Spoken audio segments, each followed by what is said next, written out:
हर हर महादेव साथियों, आप सभी का मेरे चैनल लव यू जिंदगी में तहे दिल से स्वागत है। आप सुन रहे हैं अर्चना वर्मा की लिखी हुई अपनी पसंदीदा कहानी वफा। अब हम करेंगे का 73वां भाग। डॉक्टर की बात सुनकर रणविजय काफी सोच में पड़ गया था। उनकी बात काफी हद तक सही थी। उसे अगर कोई बात बताता था तो उसी को वह सच मान लेता था। ईशानी उसे छोड़कर क्यों चली गई, ये बात उससे कोर्ट के पेपरों से पता चली थी। वो उससे तलाक के लिए केस लड़ रही थी। उसने रणविजय पर बेवफाई इल्जाम लगाया था। वो अपनी बेटी की कस्टडी चाहती थी। ये सब कुछ उसे कोर्ट के पेपरों से ही पता चला था। उसकी पुरानी यादों ने उसे अब पिछले 2 साल से परेशान करना शुरू किया था। वरना अब तक तो वह ईशानी को इसलिए खोज रहा था क्योंकि उसके दिमाग में बैठाई गई ये बात दिल मानने को तैयार ही नहीं होता था कि ईशानी उसे छोड़कर चली गई है। उसकी जिंदगी उससे छीन कर ले गई है। ईशानी और जिंदगी, इन दो नामों से उसके दिल की धड़कन चलती थी। ईशानी के जाने का नाम सुनकर चोट दिल पर लगी थी और इस दर्द में दिमाग को भी अपने लपेटे में ले लिया था। आप सही कह रहे हैं डॉक्टर, मुझे जो कुछ भी बताया गया है उसमें 70% बातें झूठ हैं, क्योंकि जब मैं कुछ भी याद करने की कोशिश करता हूँ तो उन बातों से अलग कुछ नया मुझे दिखता है। पर जो नया मुझे दिखता है वो उतना साफ नहीं होता, इसलिए मैं कुछ समझ नहीं पाता। जैसे कि अभी आपने कहा कि मुझे मारकर रोड के किनारे फेंका गया था। ये बात बिल्कुल सही है। अभी मैंने जब याद करने की कोशिश की तो मुझे याद आया वो हमारे गुड़गांव का इंडस्ट्रियल एरिया ही था और उस वक्त ईशानी भी मेरे साथ ही थी। मुझे उठाने और जगाने की कोशिश कर रही थी, पर इसके बाद का मुझे कुछ याद क्यों नहीं आ रहा। रणविजय ने डॉक्टर से पूछा, क्योंकि इसके बाद आप बेहोश हो चुके थे। डॉक्टर ने एक लाइन में जवाब दिया, डॉक्टर सिद्धांत, हम पहले ही बहुत परेशान हैं। उस समय क्या हुआ था क्या नहीं, ये रणविजय चाचू के अलावा किसी को भी नहीं पता और रणविजय चाचू को कुछ याद भी नहीं आ रहा।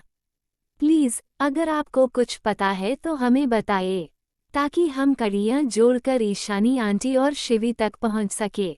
शिवम ने जल्दीबाजी में सब कुछ कह दिया। उसकी बात सुनकर आदित्य ने हैरानी में उसकी तरफ देखा। वही जब शिवम को अपनी बात का मतलब समझ में आया तो उसने चुपचाप अपनी आंखें बंद कर ली। वो रणविजय के अगले रिएक्शन का इंतजार कर रहा था। ... और इन सब से अलग रणविजय चुपचाप कुछ सोचता हुआ वहीं पर बैठा था। यस, आइए, यहाँ बैठते हैं। डॉक्टर ने सामने लगे सोफे पर इशारा किया, जहाँ पहले से ही आदित्य और शिवम बैठे थे। रणविजय भी अपनी चेयर से उठकर डॉक्टर के साथ बैठ गया। 3 सीटर सोफे पर रणविजय और आदित्य बैठे थे और दोनों साइड के सिंगल सोफे पर शिवम और डॉक्टर सिद्धांत थे। डॉक्टर ने एक बेल बजाए और तुरंत ही सर्वेंट चाय कॉफी स्नैक्स जैसे हल्के फुल्के खाने के सामान को लेकर आया। इन सब की क्या जरूरत थी डॉक्टर, रणविजय ने कहा। बहुत जरूरत थी मिस्टर रणविजय, हमारी बातें लंबी चलने वाली हैं और दूसरे टेस्ट के चलते आपने सुबह से कुछ खाया भी नहीं है। कुछ खा लीजिए, आपको आराम मिलेगा। मुझे पता है कि आप कॉफी नहीं चाय पीते हैं, आपको चाय की आदत है। डॉक्टर ने चाय का कप आगे बढ़ाते हुए कहा। Thank you. मुस्कुराते हुए रणविजय ने उनके हाथों से कप थाम लिया। सच तो ये था कि अब उसे ये भी याद नहीं था कि उसे खाने में सही में क्या पसंद था। ऑपरेशन के बाद उसके सामने जो भी खाना परोसा गया उसने धीरे धीरे टेस्ट कर लेकर खाना शुरू किया। इस दौरान जो कुछ उसे अच्छा लगा अब वही उसकी फेवरेट डिश बन चुकी थी। पर चाय के बारे में तो उसे किसी ने याद नहीं दिलाया कि वो कभी चाय भी पीता था। आज 12 साल के बाद रणविजय ने चाय का कप थामा था और इसी के साथ उसकी चाय से जुड़ी कई यादें दिमाग में तैरने लगी थी। अधिकतर ईशानी उसके ज्यादा चाय पीने से गुस्सा करती थी। चीनी के बढ़ते हुए दाम को लेकर उसको ताना मारती थी। तुम्हारे इसी चाय पीने की आदत से गवर्नमेंट ने चीनी का दाम बढ़ा दिया है। चीनी डालने की जरूरत ही क्या है, तुम बस होठों से लगाकर जूठा कर दो, सारी मिठास चाय के अंदर उतर आएगी। मैं पी लिया करूँगा, रणविजय मुस्कुराते हुए जवाब देता था। कभी कभी काम में डूबे रणविजय को इतना भी ध्यान नहीं रहता था कि उसके सामने रखी हुई चाय कब की खत्म हो गई या कभी ठंडी हो जाती थी। ऐसे में रणविजय के होठों से सिर्फ एक शब्द निकलता था, ईशानी, और ईशानी को बार बार बनाकर देना पड़ता था। एक बार काम में डूबे हुए रणविजय को ध्यान नहीं रहा कि ईशानी उसके सामने चाय रखकर अभी तुरंत गई है। उसने आदत के अनुसार पुकारा, ईशानी। ईशानी अपने ऑफिस का कुछ काम कर रही थी, उसे बार बार उठना पड़ रहा था।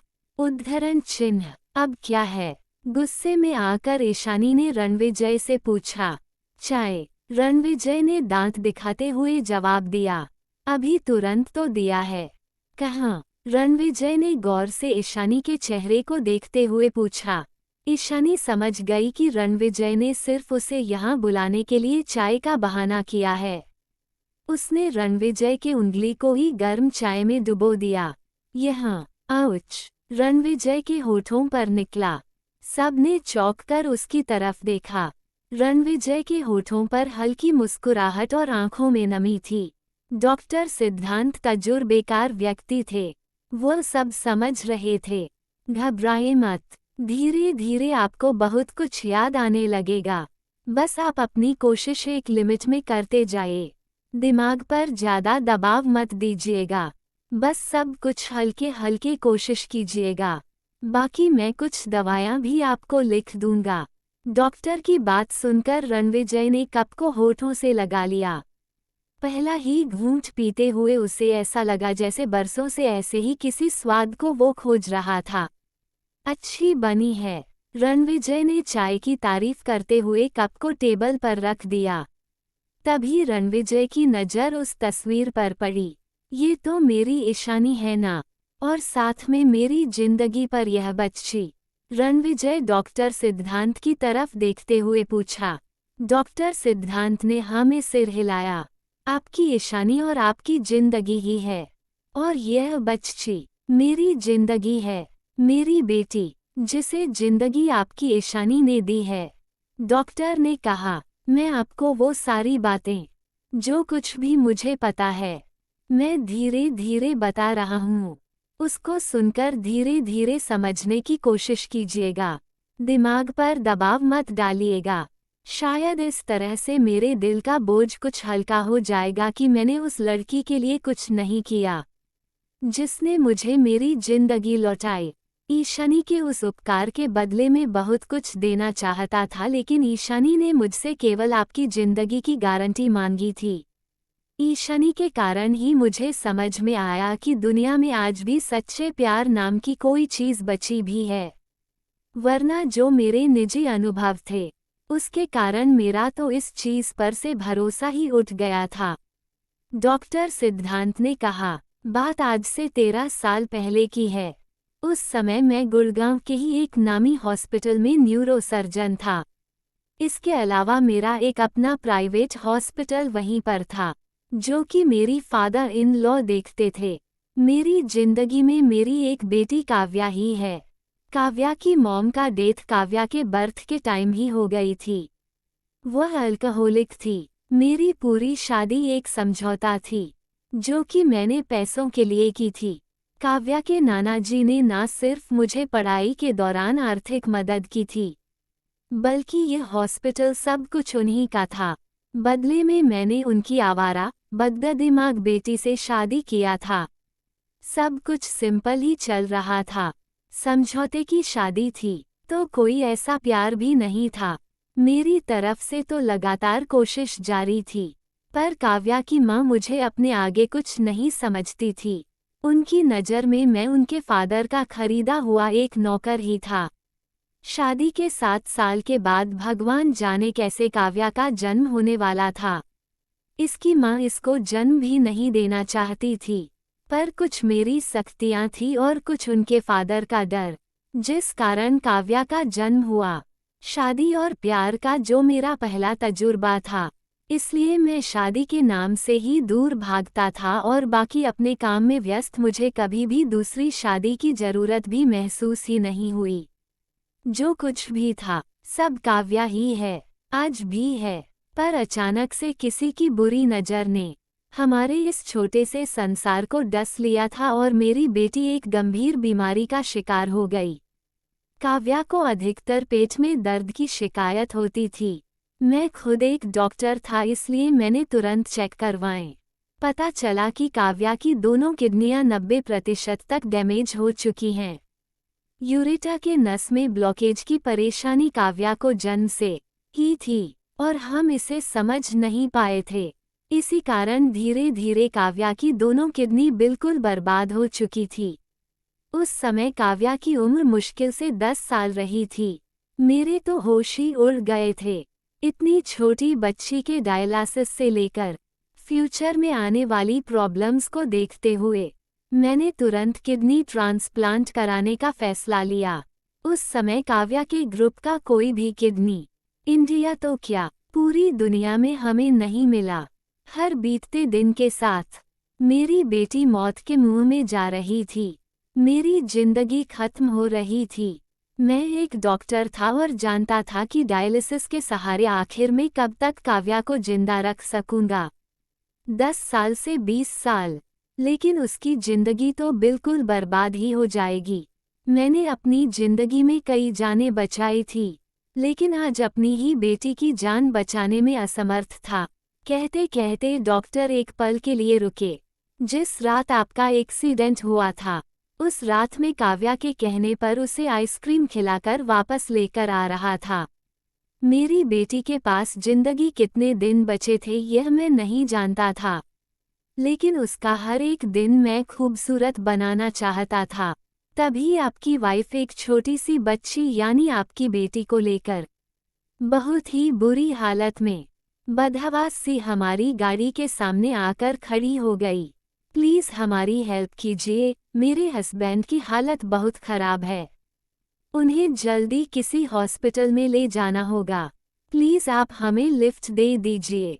ईशानी ने रोते हुए डॉक्टर सिद्धांत से कहा। मैं एक पल के लिए सोच में पड़ गया।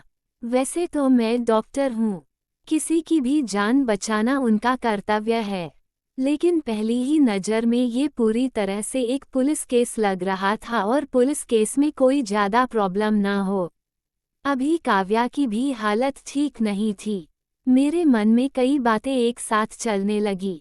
उन्होंने काव्या की तरफ देखा। पापा, हमें इन आंटी की मदद करनी चाहिए, क्योंकि अगर हम इनकी मदद करेंगे तभी तो गॉड हमारी मदद करेंगे।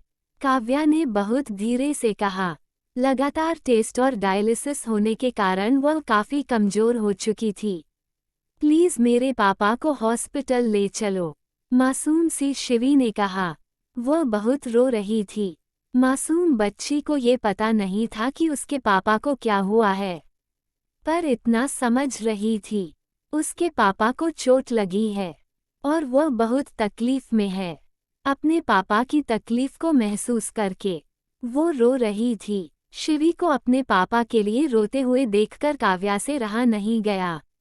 मैं अपनी बेटी को बहुत प्यार करता हूँ और मेरी बेटी भी मुझे उतना ही प्यार करती है, इसलिए काव्या इस दर्द को समझती थी। काव्या ने मुझसे रिक्वेस्ट करना शुरू किया। मैं चाहकर भी काव्या को ना नहीं कह सकता था। तुम्हारा क्या नाम है लिटिल वन? काव्या ने छोटी सी शिवी से पूछा। जिंदगी, डरी सहमी हुई शिवी ने कहा। जाने क्या था इस शब्द जिंदगी में। मुझे ऐसा लगा कि आज इन दोनों के रूप में मेरी खुद की जिंदगी मेरे सामने खड़ी है। मैंने बिना कुछ सोचे समझे अपनी गाड़ी का पिछला दरवाजा खोल दिया और ईशानी की मदद से लेकर आपको लेकर अपनी गाड़ी में आया। आपने देखा होगा कि मेरे हॉस्पिटल का भी नाम जिंदगी ही है। जो उस रात मुझे मिली थी, आपको मिली थी, आपकी बेटी और मेरी बेटी के कारण। या ऐसा कह लीजिए कि आपकी जिंदगी के कारण ही मुझे मेरी जिंदगी वापस मिल सकी थी और आपकी भी जिंदगी उस रात सिर्फ इसलिए बच गई क्योंकि आपकी जिंदगी ने ही आपको बचाया था। बताते हुए डॉक्टर सिद्धांत एक पल के लिए मुस्कुराए। मेरी जिंदगी, मेरी बेटी, रणविजय के होठों से निकला।